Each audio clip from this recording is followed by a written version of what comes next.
आज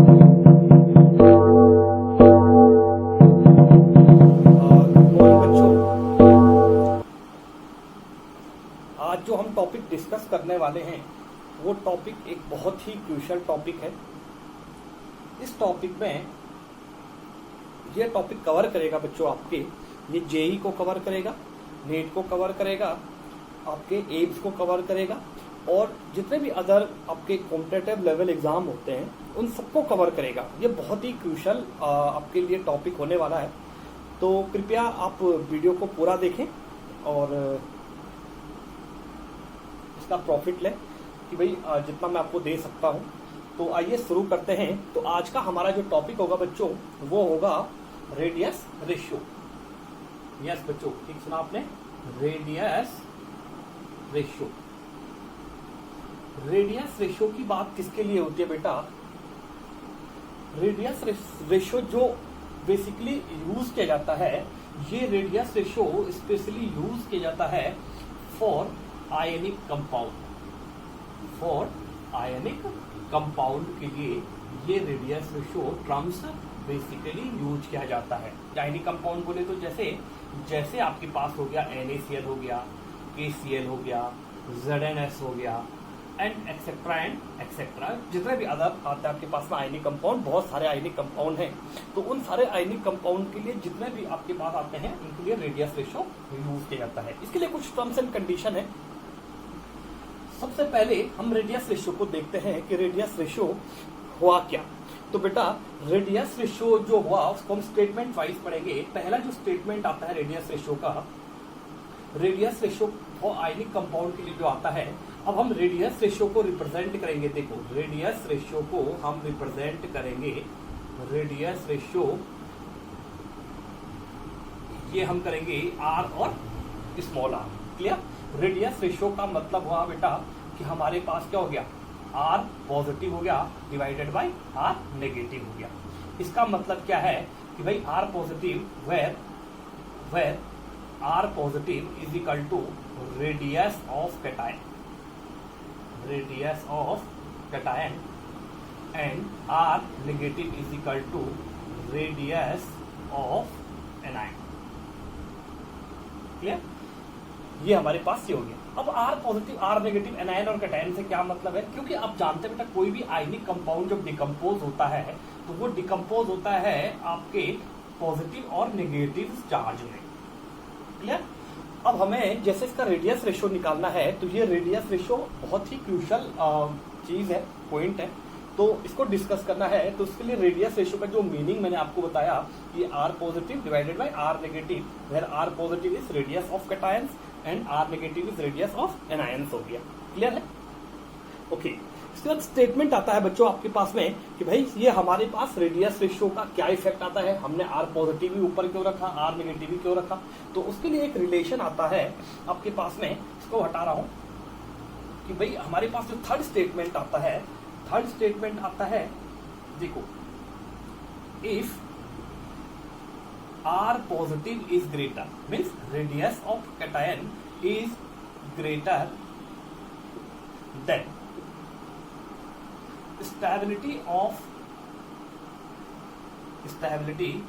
of ionic compound, stability of ionic compound will be greater। Clear? यदि हमारे पास क्या है, R पॉजिटिव ग्रेटर है, then stability of ionic compound क्या होगी, आपके पास में ग्रेटर होगी। अब ये कैसे बेटा? बच्चों तो होता ऐसे है कि सिंपल सी बात है कि जैसे हमने देखा R देखो radius ratio is equal to cation, radius of cation divided by radius of anion. तो ये तो फॉर्मूले से ही पता चल रहा है कि जो रेडियस रेशियो होता है वो क्या होता है, डायरेक्टली प्रोपोर्शनल चलता है किसके, रेडियस ऑफ कैटायन के, रेडियस ऑफ कैटायन के। क्लियर? अब ये कैसे होता है, इट मीन्स इसका मीनिंग क्या हुआ, यदि रेडियस ऑफ कैटायन ग्रेटर है तो बेटा आयनिक कंपाउंड की स्टेबिलिटी क्या होगी, ग्रेटर होगी। अब इसका क्या लॉजिक निकला? तो इसका लॉजिक ये है कि देखो अगर हमारे पास यदि R radius of cation greater है तो इसकी वजह से होगा क्या कि उस पे मोर एंड मोर एनायन, देखो जितनी बड़ी होगी रेडियस उतने ज्यादा, मोर एंड मोर कर दो, मोर and more anion will surrounded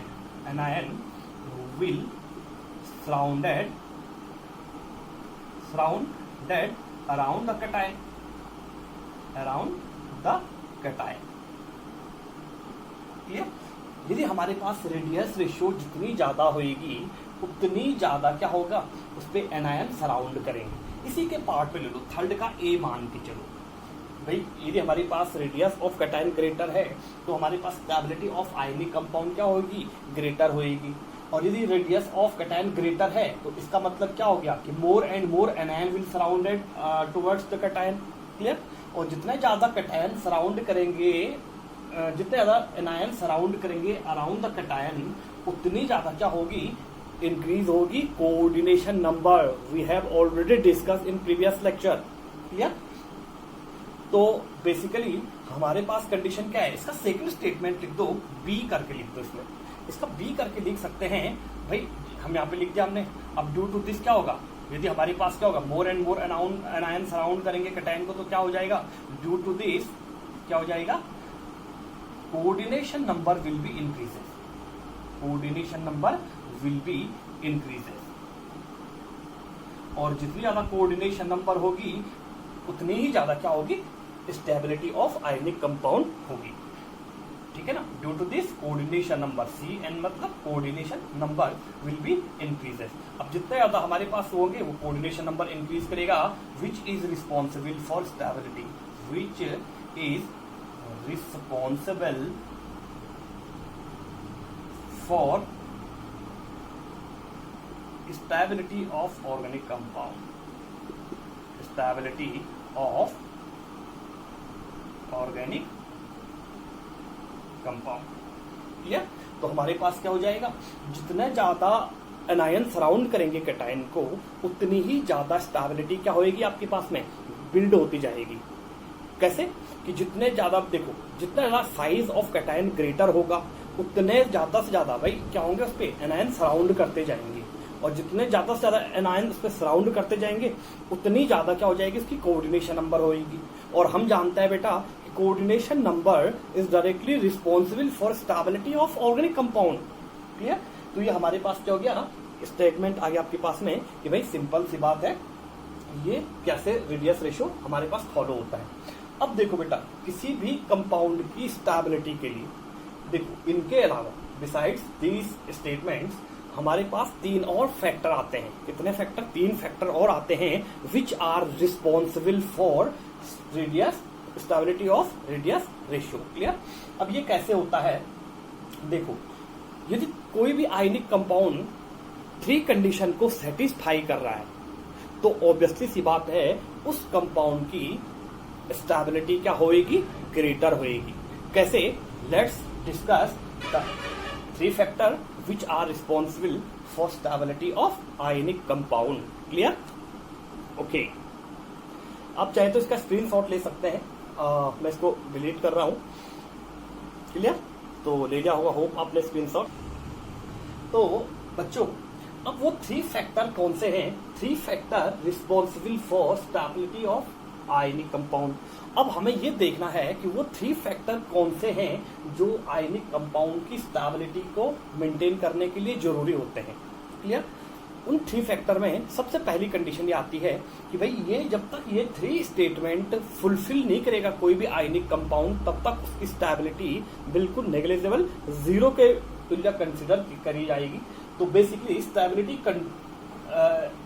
contain करने के लिए ये थ्री फैक्टर को मेंटेन करना जरूरी हो जाता है हर आयनिक कंपाउंड को, यदि उसको स्टेबिलिटी गेन करनी है तो चलिए आइए डिस्कस करते हैं। सबसे पहला फैक्टर है थ्री फैक्टर। सिंपल सी बात है, जो फर्स्ट फैक्टर है बेटा, जो हमारे पास कैटायन है, देखो cation and anion, anion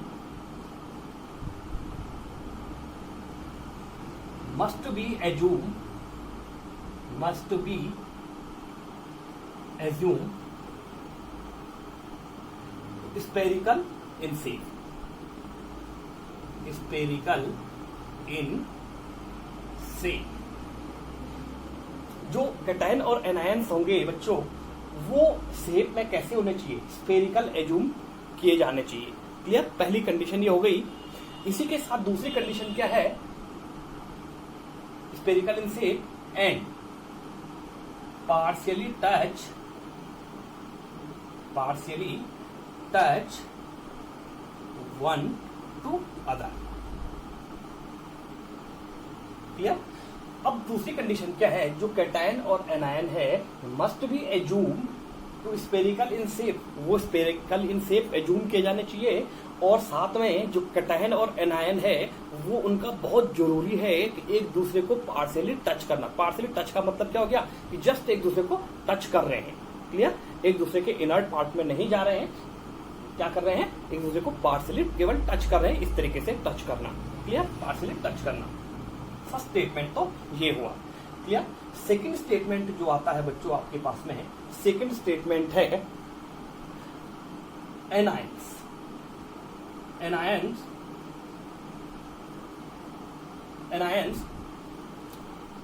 must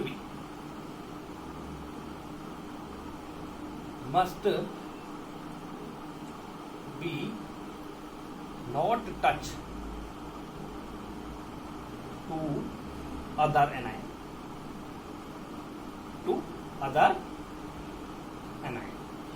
दूसरी कंडीशन क्या है कि भाई इस एनायन के लिए कंडीशन रखी हुई है केवल और केवल एनायंस के लिए कि एनायंस, एक एनायंस दूसरे एनायंस को कहीं से भी टच नहीं करना चाहिए। अब इसका क्या मतलब हुआ, इसका मतलब ये हुआ बेटा कि सपोज हम एक लेटिस बनाते हैं, सपोज हमारे पास ये लेटिस है, सपोज एक ये है, एक ये है, एक ये है। क्लियर। अब सपोज हमारे पास क्या है, फॉर एग्जाम्पल ये नेगेटिव है, ये भी नेगेटिव है, तो दोनों के दोनों नेगेटिव चार्ज क्या करेंगे, एक दूसरे को रिपेल करेंगे। अब रिपेल करेंगे तो रिपल्सन फोर्स लगेगा, रिपल्सन फोर्स लगेगा तो कंडीशन क्या हो जाएगी कि भाई ये स्टेबल नहीं हो पाएगा। क्लियर। तो उसके लिए कंडीशन क्या रखी गई है, इसके लिए कंडीशन ये रखी गई है कि एक एनायन दूसरे एनायन को पार्शियली टच नहीं करना चाहिए ताकि रिपल्सिव फोर्स ना लगे, उसमें क्या ना हो भाई, उसमें क्या बोल सकते हैं, उसमें रिपल्सिव फोर्स ना लगे, एक दूसरे को रिपेल ना कर सके, ताकि ज्योमेट्री डिस्ट्रॉय ना हो पाए। क्लियर। तो सेकंड स्टेटमेंट ये रखा हुआ है कि anion must be not touch to one other anion, ठीक है ना, not touch to other anion, किसी भी दूसरे एनायन को टच नहीं करना चाहिए। क्लियर। ओके। अब नेक्स्ट थर्ड फीचर्स आता है बेटा, जो थर्ड फीचर आता है कि भाई सिंपल सी बात है, cation must be surrounded more and more negative charge, more anions. Clear. अब हमें पता है जितने ज्यादा, हमने अभी डिस्कस किया थोड़ी देर पहले ये वाला statement, cation must be surrounded more and more anion, जितने ज्यादा एनायंस कैटायंस को सराउंड करेंगे उतनी ही ज्यादा कोऑर्डिनेशन नंबर बिल्ड होएगी, और जितनी ज्यादा कोऑर्डिनेशन नंबर बिल्ड होएगी उतनी ही ज्यादा स्टेबिलिटी ऑफ आयनिक कंपाउंड क्या होगी, मेंटेन होएगी। क्लियर। तो ये 3 फीचर्स हैं जिनको किसी भी आयनिक कंपाउंड को मेंटेन करना जरूरी हो जाता है। Without maintaining these statement ionic compound will not gain proper stability. Clear. तो आइए अब हम डिस्कस करते हैं कि एक एप्लीकेशन के लिए सपोज हम क्या करते हैं, इन्हीं एप्लीकेशन को मेंटेन करके एक डेरिवेशन ड्रॉ करते हैं। तो इसका स्क्रीनशॉट ले लीजिए फटाफट, हम डिस्कस करते हैं डेरिवेशन। क्लियर। तो इसको हटा रहा हूं मैं। अब सपोज, अब देखो हमारे पास एक एप्लीकेशन आती है, देखो इसी थर्ड जो फीचर है हमारे पास, के पास जो तीसरा वाला स्टेटमेंट आया, उसी तीसरे स्टेटमेंट की एप्लीकेशन को ड्रॉ करते हैं। तो हमारे पास जो पहला आता है, सपोज हम क्या करते हैं, पहले उसमें स्टेटमेंट में देखो वेरी करते हैं, वेरिएशन ऑफ कैटायन, हम क्या कर रहे हैं, कैटायन को वेरिएशन कर रहे हैं on the basis of size.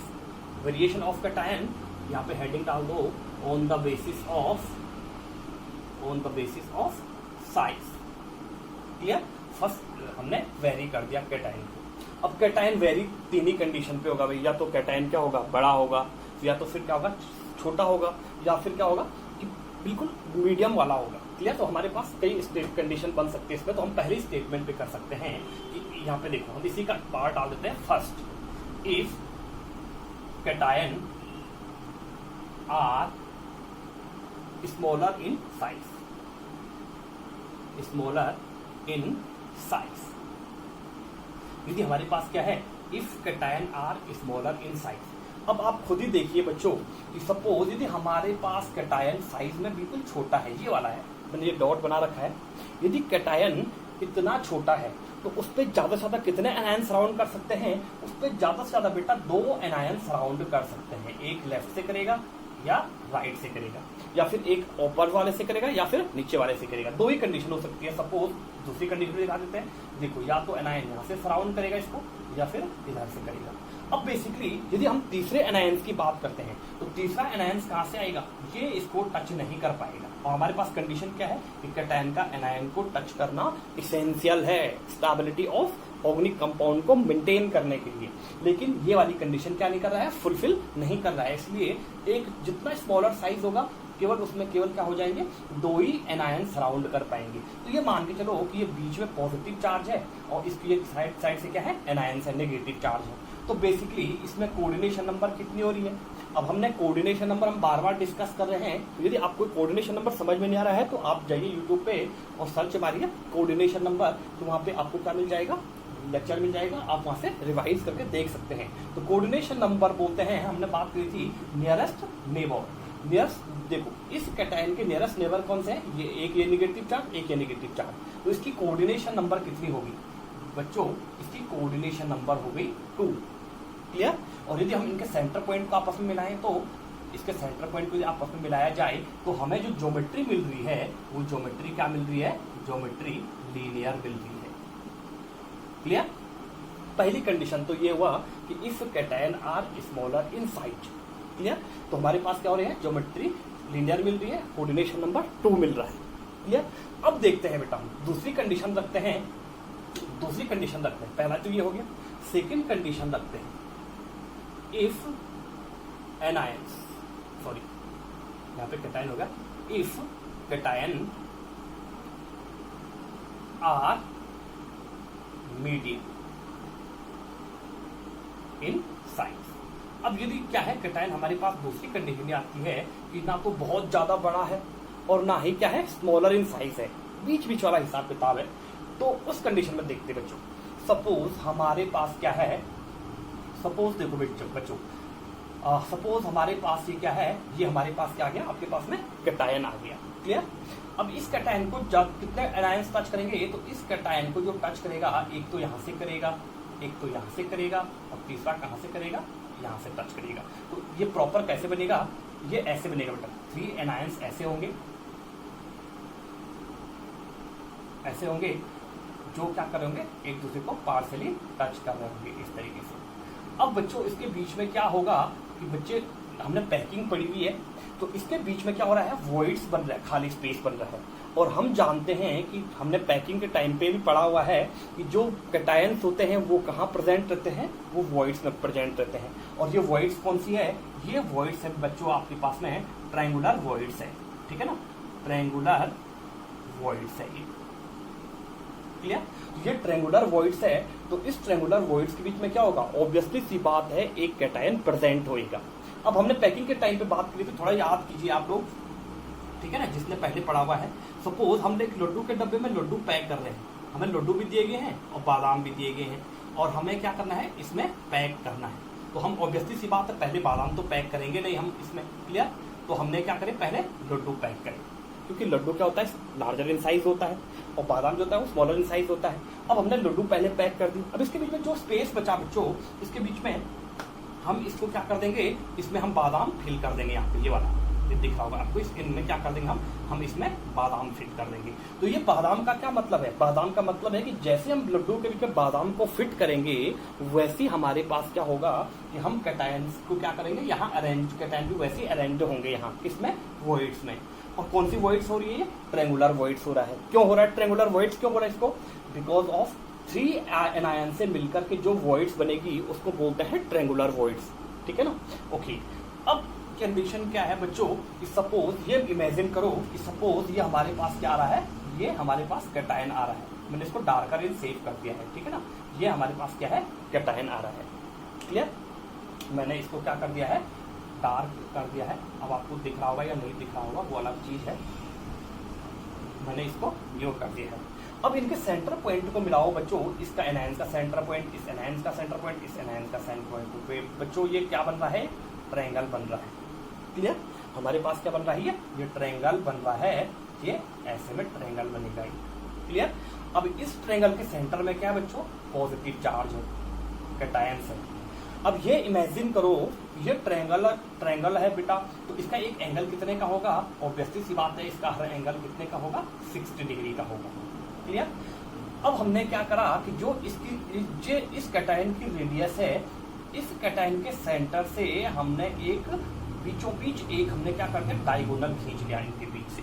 Means suppose हमारे पास क्या है, थोड़ा इसको बड़ा साइज में बना देते हैं बच्चों, ये हमारे पास ट्रायंगल है और ये हमारे पास क्या है, कैटायन है सपोज, ठीक है ना, ये हमारे पास कैटायन है। अब हमने इस क्या करना है, इस कैटायन के सेंटर से इसके बीचों बीच एक डायगोनल ले लिया। कौन सा वाला, ये वाला डायगोनल आपको जो दिख रहा है, ये वाला डायगोनल ले लिया है। क्लियर, अब इस डायगोनल की जो बेटा लेंथ होगी, ये हमारे पास का सेंटर आया। तो बच्चों देखो, जो हमारे पास इस वॉइड्स को नाम दे दो ए, इस एन को दे दो बी, इसको दे दो सी। तो जो ए की रेडियस है, ए की जो रेडियस है वो ए कैसे अटैच है इस पे, ये ऐसे अटैच होगा, सॉरी, ये ए कैसे अटैच होगा इस पे, ये ऐसे अटैच होगा।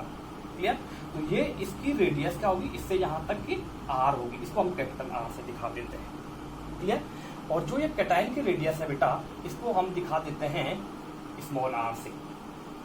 क्लियर, हम इस कैटायन की रेडियस को किससे दिखा रहे हैं, स्मॉल आर से। तो यहाँ पे आप याद करने के लिए लिख सकते हैं, where R, small R is cation, cation मतलब रेडियस ऑफ कैटायन हो गया, और where capital R is equal to anion, तो हम कैपिटल आर को एनायन की रेडियस को रिप्रेजेंट कर रहे हैं और स्मॉल आर को कैटायन की रेडियस से रिप्रेजेंट कर रहे हैं। तो बच्चों अब हमारे पास जो ये डायगोनल की जो लेंथ होएगी, इस डायगोनल की जो लेंथ होएगी वो कितनी होएगी, ऑब्वियसली सी बात है कि जो इस डायगोनल की लेंथ होएगी वो इस कैटायन की रेडियस प्लस इस एनायन की रेडियस के इक्वल होएगी। तो हमारे पास कैटायन की रेडियस कितनी है, आर प्लस आर हो गई, दिस इज कैटायन। देखो ये हमारे पास ये क्या हो गया, कैटायन की रेडियस हो गई प्लस इसके बाद हमारे पास क्या होगी, एनायन की रेडियस हो गई।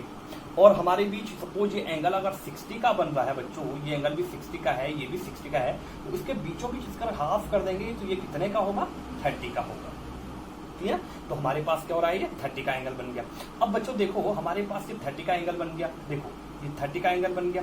अब हमने क्या करना है, इस कैटायन से इस रेडियस तक हमने क्या करना है, एक इसका हमने डायरेक्ट टच करवा दिया इसके रेडियस तक के। तो ये हमारे पास क्या मिल गया आपके पास में, देखो ये तो हाइपोटेनस मिल गया आपके पास में, ये आपके पास में क्या बन गया, परपेंडिकुलर बन गया। तो इसकी जो हमारे पास वो है, इसकी जो हमारे पास जो क्या है, देखो हमें ये मिल रखा है, क्या हमें हाइपोटेनस मिल रखा है, हमें बेस मिल रखा है। तो हम जानते हैं कि भाई हाइपोटेनस डिवाइडेड, हमारे पास हाइपोटेनस क्या है, हमारे पास हाइपोटेनस क्या है, ये R plus capital R is equal to, ये हाइपोटेनस आ गया आपके पास में, ठीक है ना। और बेस क्या है हमारे पास, कैपिटल आर।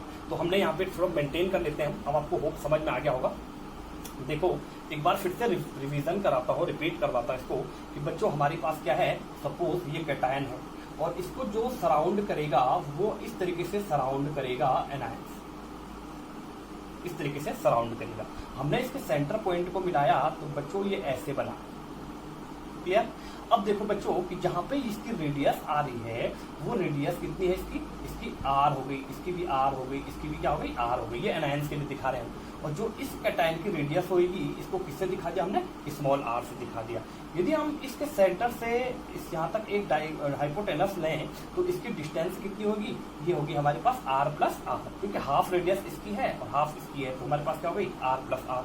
और हमारे पास ये एंगल 60 का था तो ये वाला कितना हो जाएगा, 30 का हो जाएगा। तो ये हमारे पास भाई सिंपल सी बात है, बेस भी मिल रखा है, हाइपोटेनस भी मिल रखा है, तो कंडीशन क्या आ जाएगी हमारे पास, कि हमारे पास cos थीटा लगेगा। तो ये मैं आपको पहले ही समझा चुका हूँ। तो सिंपल हमारे पास क्या हो जाएगा, हमने बोल दिया कि आर प्लस कैपिटल, हमारे पास आ गया बेस डिवाइडेड बाय हाइपोटेनस, क्या हो गया हमारे पास।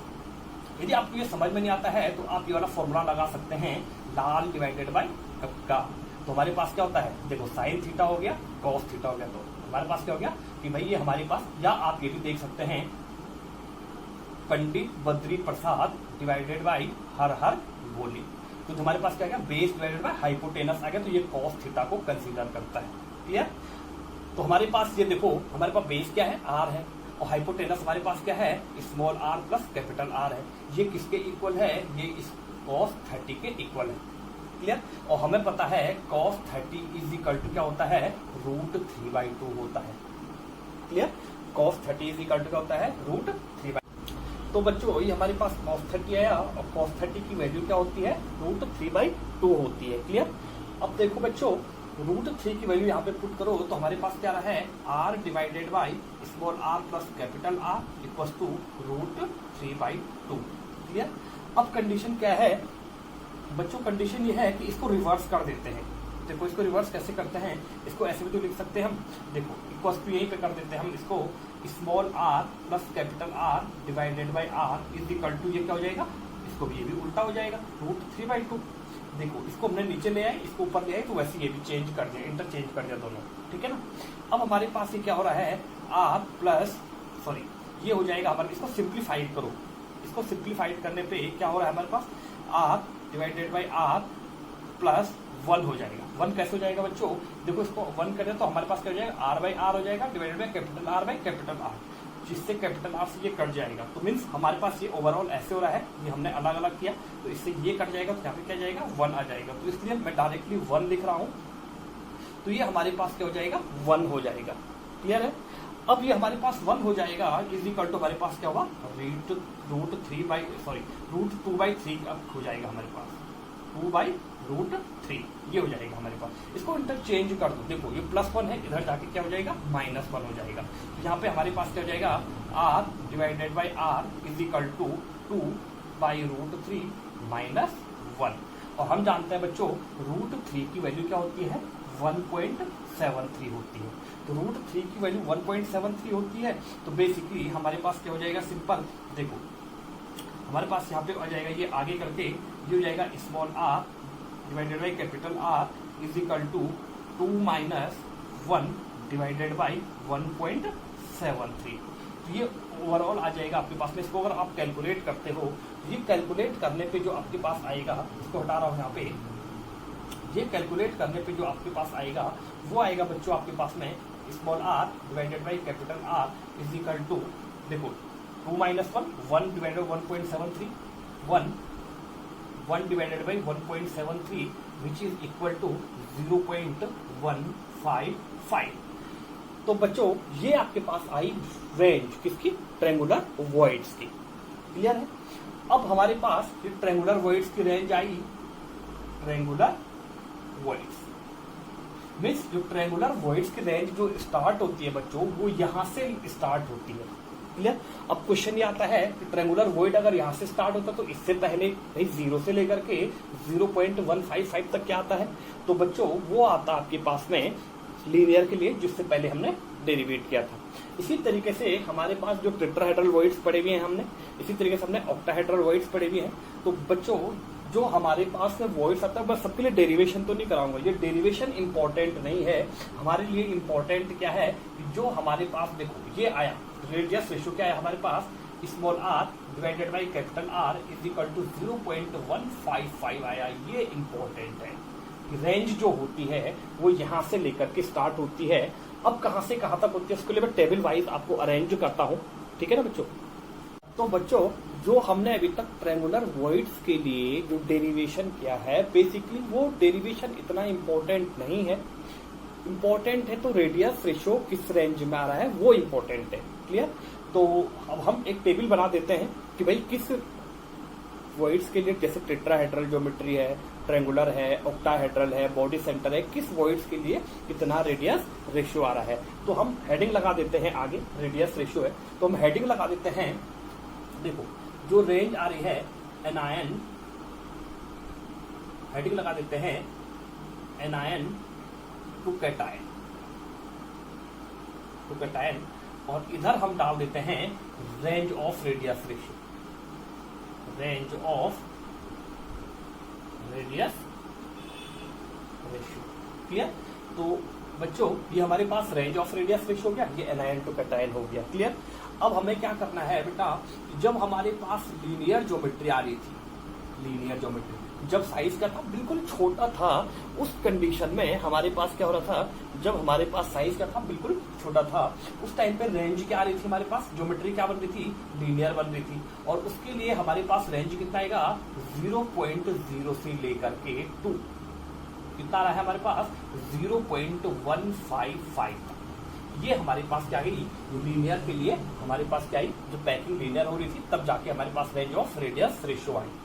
जब हमने क्या करा कि थोड़ा सा वेरी किया चार्ज को, जब हमने चार्ज को क्या किया, थोड़ा सा वेरी किया, तो उस कंडीशन में हमारे पास क्या आया, जब हमने चार्ज को थोड़ा सा वेरी किया तो हमारे पास कौन सी वॉइड, तब कौन सी ज्योमेट्री बनी हमारे पास बनी तब ट्रायंगुलर वॉइड्स बनी।